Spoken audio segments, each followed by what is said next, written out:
talk about the number one above all mistake that I see business owners make.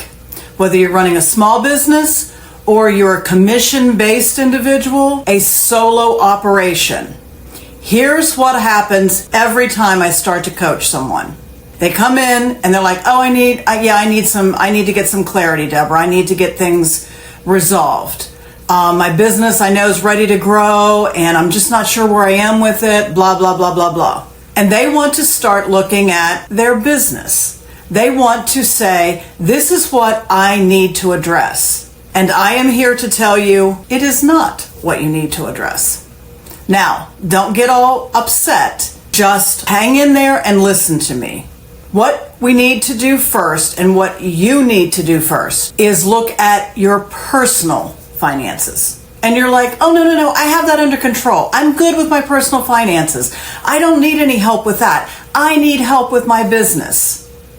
Well, you need help with both. But here's the reason you must start and look at how you're spending your personal money first. You've heard the saying, how you do anything is how you do everything.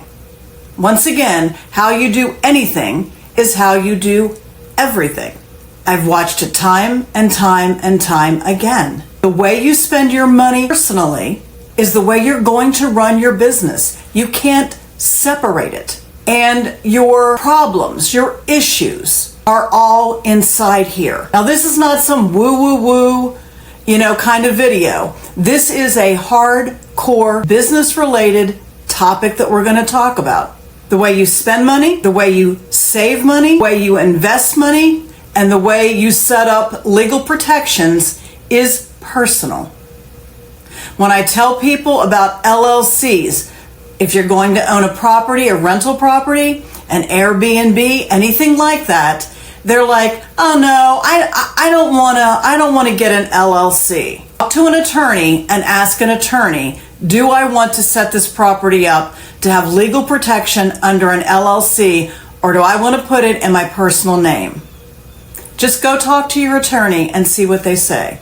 The way you save money. Oh, I don't want to put a bunch of money over into savings. I want to be able to use it to grow my business. Okay, talk about 2008. I know it's a long time ago, but how many businesses did we lose because they did not have money in savings? They were not prepared for an economic downturn. Saving money, well, it's boring. It's no fun. It's just sitting over there and you're watching it like, come on, do something. But if you don't have it in an economic downturn, there's a whole nother round of emotions that go with that. And you're sitting here hanging on for dear life saying, can I survive this economic downturn? Real estate agents, this is what the market does. Up, down, up, down, up, down, up, down. You have to have enough for those slow moments. Right now, how's everybody doing in real estate? It's a tough market today. It's a very tough, slow market. And if you do not have a seasoned savings account, you're in a state of true anxiety. Those things are personal. Learning how to build your savings muscle. Learning that each check, this is what I do. Each time you sell a property, if you're a spec builder, this is what I do with some of that money. If you're a restaurant owner and all of a sudden it's summer, everybody's out, they're eating, you're having a great year, this is what I do every month with some of that money to get it over into savings. If you do not have capital money to run your business, you're not going to make it in a definite economic downturn. And all of that is in here. It's not in, oh, I'll go over here and start a business and I'll be fine. It's about how do you think? What are your spending leaks? When I start people financially and they look at their month to month to month to month, and then we look at the year, we take it out a whole year, they all come back and say, I had no idea I was spending this much money. There's no way I could be spending this much money. But each month, as we look at it, they're like, yep, guess I am. Yep, that's what I'm doing. This is silly. I don't even watch cable TV. Why am I paying $90 to $150 a month when I don't even watch it. I could be putting that money into this. And this is not about, I say it time again, living in deprivation has not one thing to do with living in deprivation. What it has to do with, what do you want? Where do you want your personal money to go? How do you discipline yourself for that? How do you make sure you have fun money put into your plan? How do you make sure that there are no surprise expenses? Those things that come in and you're like, oh geez, I got the real estate taxes coming in. Yeah, there comes the house insurance and it went up $200 this year. You're lucky if that's all it went up this year. Oh, wow. Tires for your car.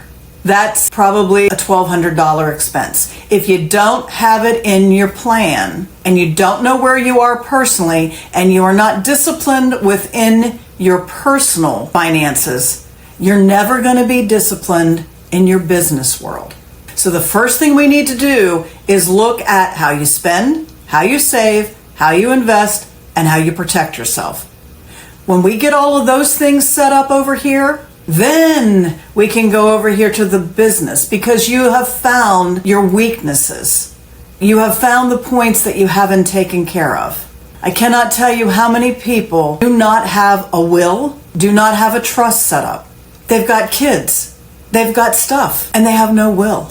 They do not have medical power of attorney set up. So if something were to happen, people know who's going to take over, who's going to deal with this situation. These are personal. They don't have proper legal trust protection and or legal entities. They don't understand the difference between an LLC and a sub S or a C Corp. Which one should you be? These things all matter. Now listen, don't feel bad. There's not a class anywhere when you're going through high school and life that teaches you this.